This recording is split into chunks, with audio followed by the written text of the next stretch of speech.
name is Maria, My name is Vanessa, My name is Monique. and we're going to be talking about Freud's theory.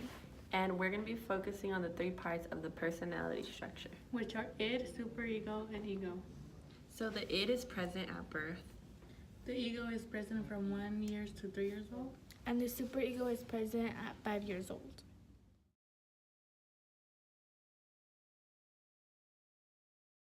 It is the most basic part of the personality. The child acts childish and becomes very impulsive, only wanting what he or she wants. During this stage, a child focuses on the pleasure principle, trying to increase pleasure and decrease pain. For example, when a baby's hungry, they start crying, and the only way they'll stop crying is when they're fed.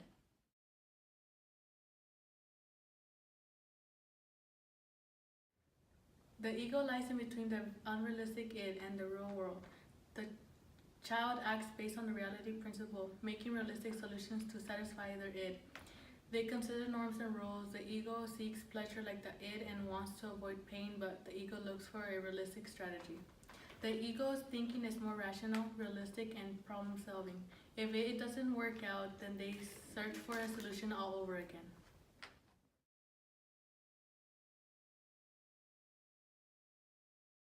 The superego entails the morals and values of society which are learned from parents and others around us, which usually develops during the ages 3 to 5. The superego controls the impulses of the id. It also persuades the ego to turn moral. It consists of 2 systems, conscious and ideal self. Superego can also make the ego undercome through guilt. The superego acts unconsciously to calm down the id. That's why sometimes we feel guilty and can't understand why. I was going to ask you guys how yours day at school was.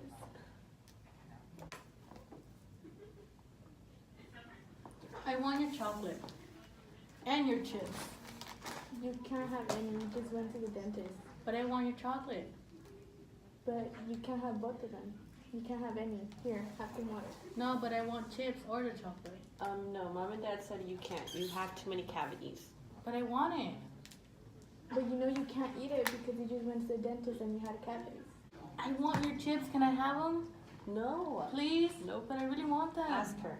Please, can I have your You chips? can't have them, you know it's not right. But I really want You them. just went to the dentist and you have cavities, you know it's not right. Yeah, but I really want the chips. Okay, how about this? You can only have one. Okay. But I really want it.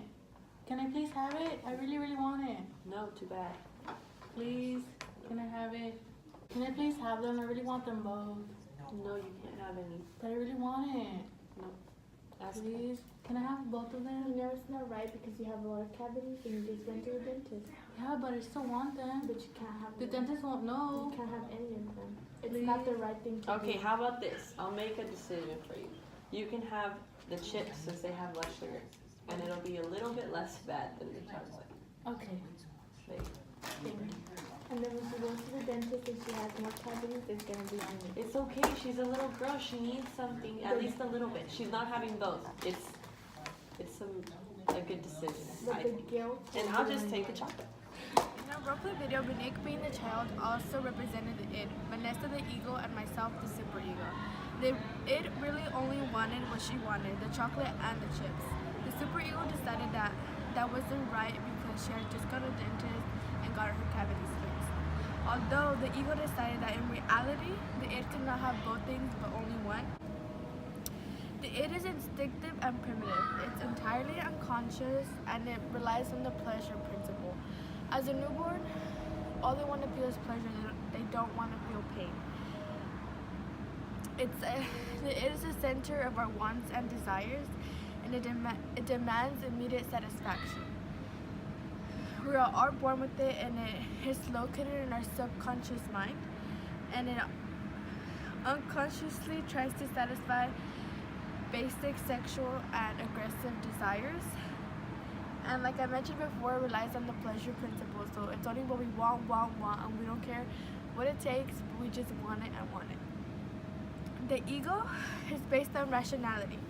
It ensures that its wants are acceptable in the real world. It's mostly located in the conscious part of our mind. It's the moderator between the id and the superego. It is the logical aspect of our personality. and it's a conscious part of the personality with executive powers. And it's based obviously on the reality principle that it's not just what you want, but it's also not, you don't have to follow the morals of life. The superego is a sense of right and wrong, where it's both in our conscious mind and unconscious mind. It's our learned rights and wrongs that control us. It is a moral aspect of our own personality. It represents the internal ideas and provides standards for judgment and how we judge people. It's basically what we should do and whether it's right and wrong. And it prevents us from doing morally bad things, and it's based on the ego idea. It motivates us to do what's morally right according to society.